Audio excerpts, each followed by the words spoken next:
ma qalla amalun baraza min qalbin zahidin wala kathura amalun baraza min qalbin ragibin.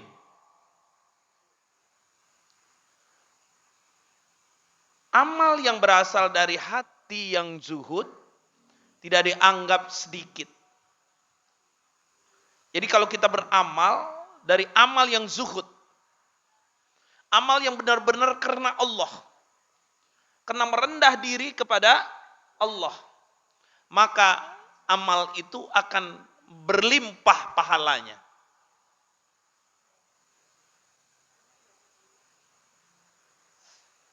Tapi kalau kita beramal dari hati yang penuh dengan ketamakan, kata Syekh Nutella, maka walaupun amalnya banyak, dianggap kecil atau sedikit. Ini pentingnya beramal. Jangan kita meremehkan amal-amal yang kecil, yang sedikit. Apa amal yang sedikit? Contoh,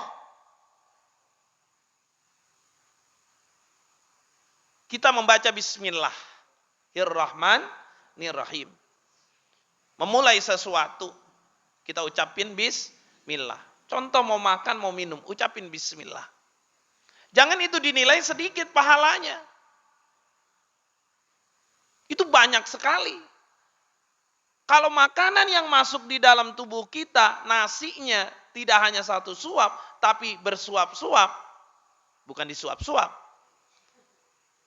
Nasinya itu satu piring kira-kira berapa suap? Pernah hitung nggak kita? Padahal kita sering makan ya, tapi nggak pernah kita hitung 1 sendok, 2 sendok, satu piring.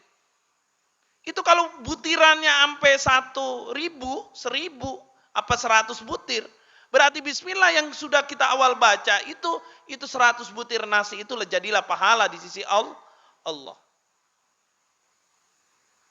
Kita minum air 1 gelas. Maaf, kita nggak hitung tuh 1 gelas itu yang kita minum tetesannya. 1 tetes, 2 tetes, 3 tetes. Maka kata Allah dalam Quran, "Fabi ayyi ala'i rabbikuma tukadziban." Jadi jangan pernah kita meremehkan amalan-amalan yang sedikit. Contoh lagi. Ini kita wudu. Kita berwudu, lalu wudu kita sempurnain. Udah niat, sunnahnya juga dipakai, hidung, cuci tangan, ya, telinga. 3 kali itu kan sunnah. Udah kita kerjain. Ada setelahnya itu yang pahalanya besar, yang kita sering remehin. Habis wudu jalan aja ngeloyor. Baca doa setelah wudu. Apa bacaannya?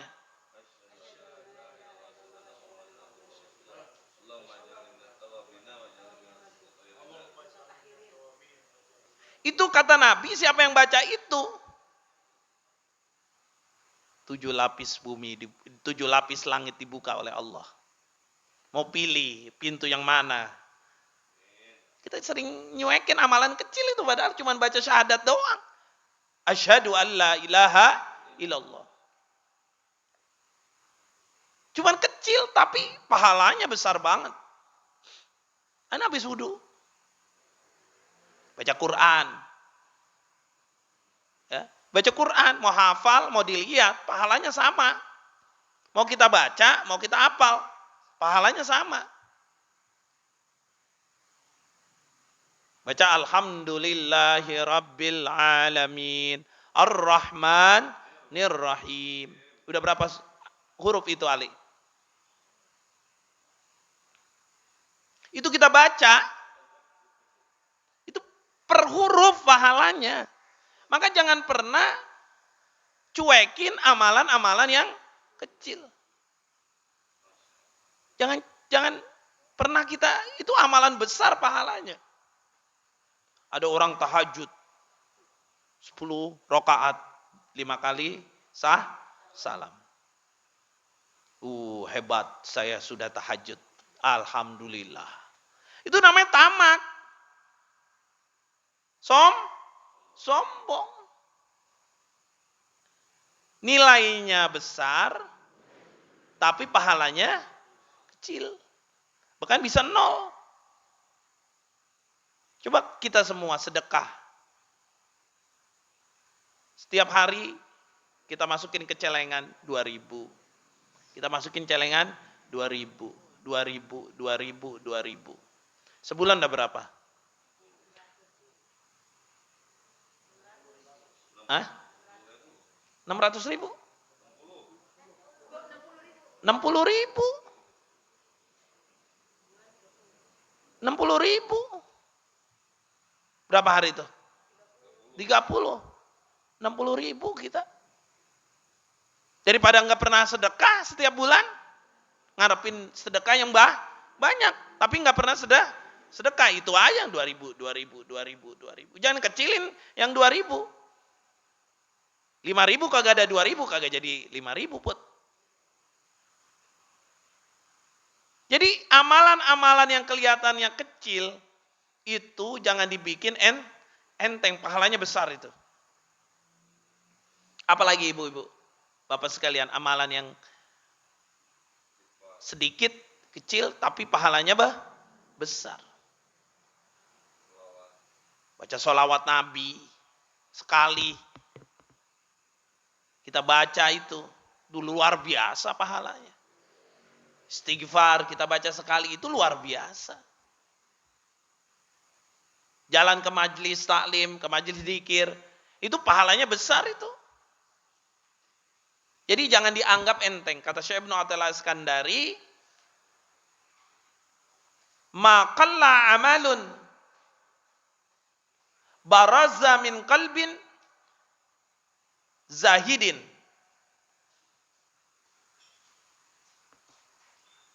Jadi jangan menganggap amal-amal yang kecil, karena itu pahalanya besar, imbasnya besar.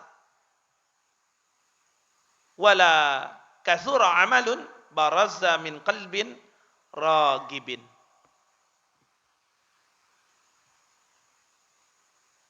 Walaupun amal kita banyak, kalau dari hati yang enggak ikhlas, tuh ya idealnya adalah beramalah dengan amal yang banyak, tapi hatinya ikhlas. Begitu. Tapi kapan kita mau beramal banyak? Kalau badan kita aja terbatas. Minum terbatas, makan sebatas. Coba minum. Ini kita kata dokter suruh minum berapa liter? 2 liter. Belum tentu semuanya sanggup minum. Padahal minum mudah. Mudah kan? Tapi imbas buat kesehatan kita banyak. Dokter cuma minta 2 liter.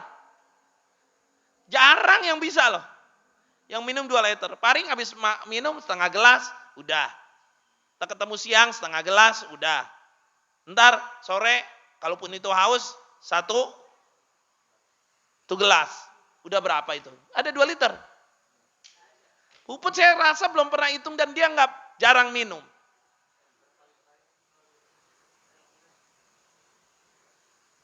Tapi kita anggap enteng juga. Kalau kebanyakan minum, apa imbasnya? Sakit. Sakit. Makanya kata Nabi, awsatuha. Yang tengah-tengah aja. Tengah-tengah, nggak terlalu banyak, nggak terlalu makan kebanyakan sakit. Nggak makan juga sakit. Makan sedikit kelaparan mulu. Sedang aja makannya bu. Sedang. Ada orang kaya banget. Kaya. Matinya gantung diri. Matinya terjun dari hotel dia. Udah kebanyakan kaya mau ngapain lagi? Duit tinggal tunjuk. Mau ngapain? Udah kebanyakan. Ada orang miskin. Begitu juga. Mati di dalam dapur. Stres, ausa tuha. Tengah-tengah aja. Siapa tuh yang di tengah-tengah? Orang yang di tengah-tengah menurut ilmu tasawuf Syekh Abdul Qadir Al-Jilani adalah orang yang merasa cukup. Orang yang merasa cukup. Kelihatannya kayaknya orang miskin, tapi hidupnya bersahaja. Berarti dia cukup, bukan miskin. Ada orang nggak punya motor, nggak punya mobil, kemana-mana jalan kaki, tapi enak aja hidupnya. Berarti dia bersahaja, bukan orang miskin. Kita kan nganggap orang miskin itu karena nggak punya mobil, nggak punya motor, nggak punya rumah bagus. Itu ada kakek-kakek di daerah mana, suatu daerah di luar Jakarta, itu rumahnya jelek. Atasnya hanya pakai pelepah. Pagar-pagarnya hanya ya usang-usang begitu. Tapi ditanya, Pak saya mau benerin bagaimana ini rumah? Nggak mau. Saya udah enak begini. Saya nggak mau jadi orang takabur, kata dia. Berarti hidupnya bersahaja, berarti hidupnya bukan orang miskin, orang apa? Ausatuha, orang yang tengah-tengah cukup. Jadi orang yang tengah-tengah bukan mobil satu, motor satu, rumah satu, oh tengah-tengah dia. Bukan. Orang yang di tengah-tengah kata Nabi Ausatuha itu orang yang hidupnya cukup, merasa cukup. Makanya bahasa kita kan cukup-cukupin saja. Begitu. Gitu, Li. Oh dia orang ngontrak, berarti hidupnya miskin. Dia kagak. Oh dia bisa bayar kok. Berarti hidupnya dia cukup. Saya punya seseorang, teman. Jamaah lah.